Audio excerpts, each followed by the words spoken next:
Mas gwapo ko no? Gusto gwapo. Mas the gwapo daw. Silino. What do you mean, Silino? Gwapo is for a boy. Handsome, it means. Who is gwapo, you or Papa? Papa ikaw ah. Papa and Kawawa. I think it's you. No, Papa ikaw ah. I am Wow, very, that's so nice of you. I am very far away, like, very big distance from you, Papa. Uy, sino nagsabi, mahal? Sino nagsabi nun? Bakit sinasabi mo yun? Hindi totoo yan. You're gwapo, my son. Why, Mama? I said what because Papa said. Koa is way more handsome than him. Then I said, hey, why are you saying that? Who says that? Nobody should say that. It's not true. Papa ikaw. Before everyone will correct my age. From the sun po.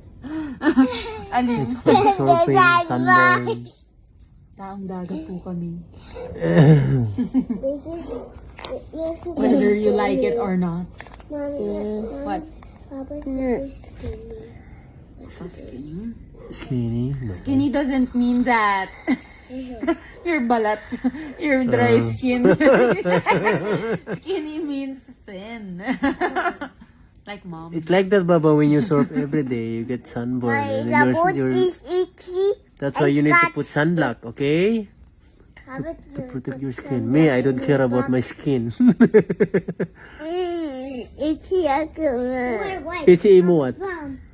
Sa itchy ako labo. What did Kuya say? Itchy ko rin ijalabot. Dinner? Dinner? Dinner adobo. Adobo, adobo. You eating adobo every day. Come on. Can I choose for tonight? Oh, what's Papa's fault? Korean. Patay si Johan. Korean dinner. Oh, what? Okay, let's go, we go.